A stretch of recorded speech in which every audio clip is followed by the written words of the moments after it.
focusing on Uganda human rights. Bobi Wine exposed Mariam Wangadya Chair, Uganda Human Rights Commission, UHRC. Uganda, land of stunning landscapes, home to incredible wildlife.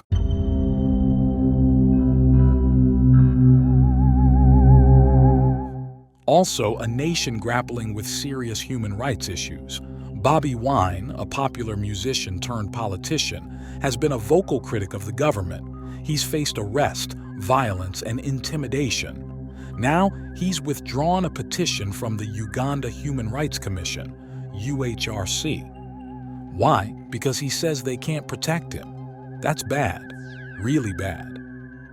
I'm not even sure of my safety here, seeing that you yourself recently said some commissioners hold and come to meetings with guns, Bobi Wine remarked.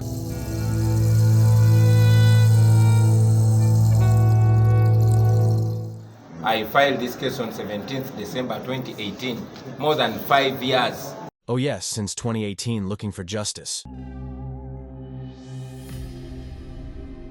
National Unity Platform, NUP President Robert Kyagulanyi, Bobi Wine, has yesterday withdrawn a complaint he filed with Uganda Human Rights Commission, UHRC, but also stormed out of a tribunal session, citing incompetence, lack of impartiality on the side of commissioners, and concerns over his personal safety. The Central Region Human Rights Tribunal session, chaired by the UHRC chairperson, Mariam Wangadya, had convened in Kampala on 20th May 2024 to hear complaints relating to human rights violations filed by opposition politicians and a musician, Robert Kyagulanyi.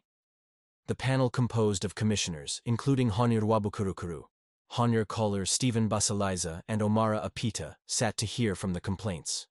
In his statement to UHRC, Kyagulanyi protested the delayed response from the commission, questioning how a complaint he filed 5 years ago, in December 2018, when security blocked his music concerts, was being heard for the first time now. In his complaints, Bobi Wine contends that by doing so, his rights and those of other people who earn from his concerts were infringed on, simply because of his political affiliation. He also opposes that the actions of UHRC contradicts Article 28 of the Constitution of the Republic of Uganda, which provides for a speedy hearing of complaints as well as impartiality in the decisions of the tribunal. This commission, which is empowered by the Constitution to protect constitutional rights, is the one violating those rights. How can complaint regarding human rights take 5 years to be heard? Kyagulanyi asked. And deny many of my people the right to earn living simply because of my political affiliation.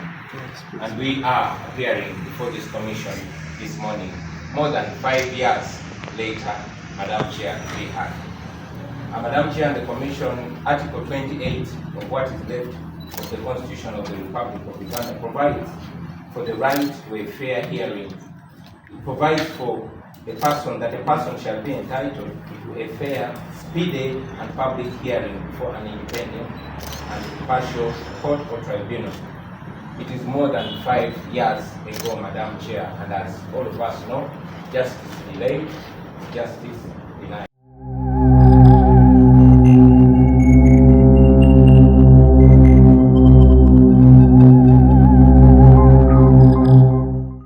He also noted that since he filed the complaint, many more Ugandans have continued to be victims of human rights violations, and similar complaints have reached the UHRC desk without given due consideration.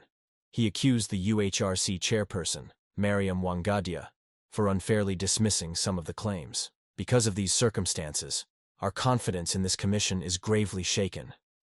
The commission, which was put in place to protect rights and freedoms, has turned into an accomplice in the gross violations.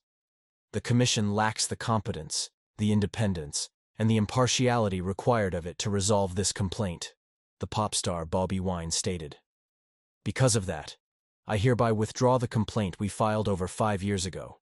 In my view, this commission has serious reflections to make and decide whether it intends to serve Ugandans or serve the interests of General Museveni and his military regime. Madam Chairperson and members, this commission, which is empowered by the Constitution to protect constitutional rights, is instead the one violating those rights. Madam Chair, in all fairness, how can a complaint Excuse regarding. me, if that is the personal statement you are making, which is an attack on the commission, you are free to withdraw your complaint. I will not allow you to deny praise, to emasculate, and to demean and to disrespect this commission. If that is the personal statement you are making, you are not going any further.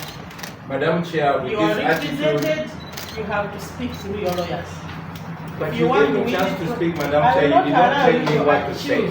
to accuse this commission of violating human rights. Madam You will Chair, not speak any further you about that. yourself, Madam Chair, I will came ask out you to and leave. mocked the victims To leave of the missing people, and I am with this hereby attitude, Madam directing Chair, you to leave. and I hereby withdraw my complaint to this commission, because this commission lacks the impartiality, it lacks the independence. I'm directing you. This Where is case, security? Madam Chair. It Please is alright, ask but the at least it security. is before the world. I'm Madam Chair. directing you to leave. Yeah, it's alright, most of life. Security, come and take him out. Sure, I will leave, Madam Chair. But it's clear that I've withdrawn my statement because clearly you are impartial and you lack the independence to handle this. This commission is on a Can test you evict to this decide man from whether here? it is serving the people of Uganda or serving the interests of General Museveni and his military regime. Remember, Madam Chair, this is supposed to be the Uganda Human Rights Commission. I'm directing And I wanted you to go on to record leave. telling you this. Thank you. I'm not putting you and I'm not allowing you to deny us any. The world had you, Madam Chair.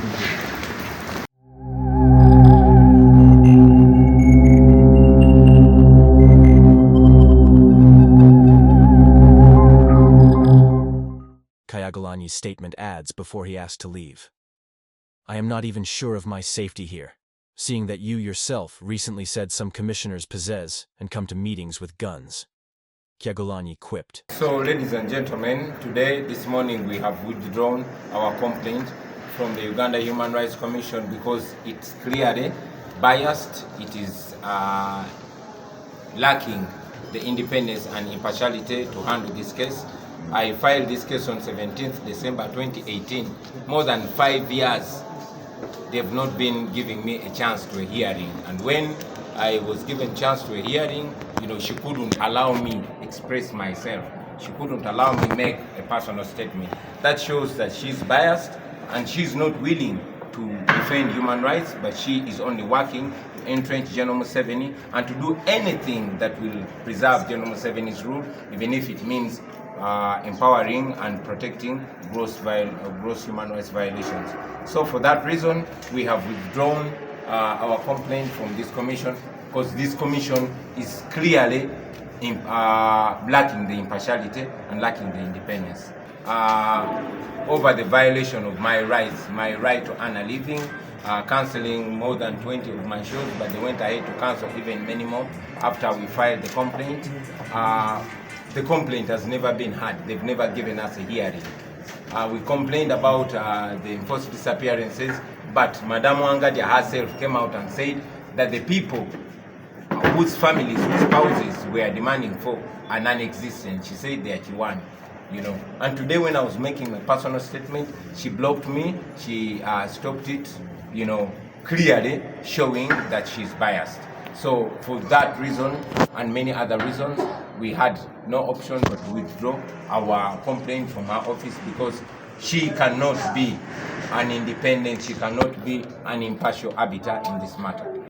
While appearing before a committee of parliament last year, UHRC chairperson Mariam Wangadia stated concerns about her safety and alleged that some of his commissioners are untouchable to the extent that they come to meetings with guns.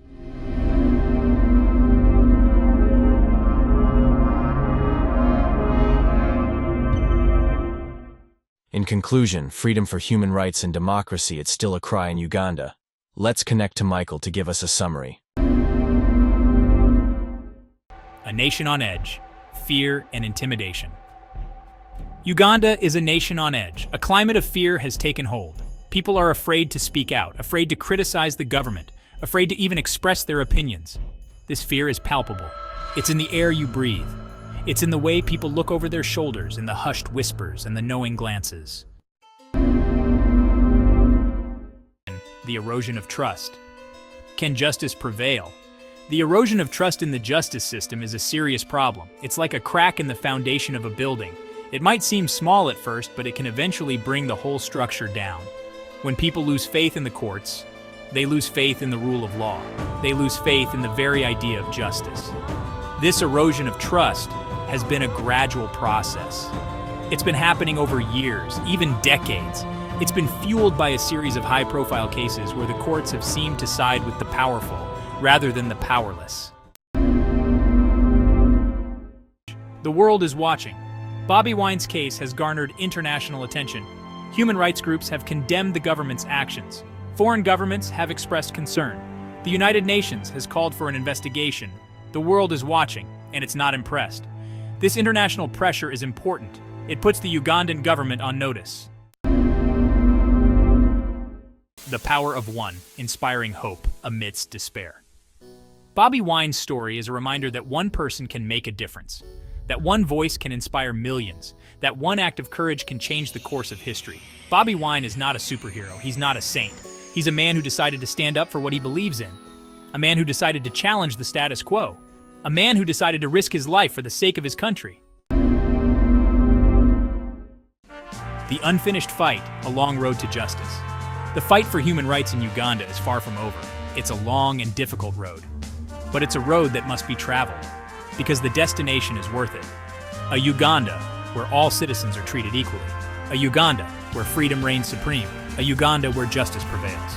The fight for justice requires courage.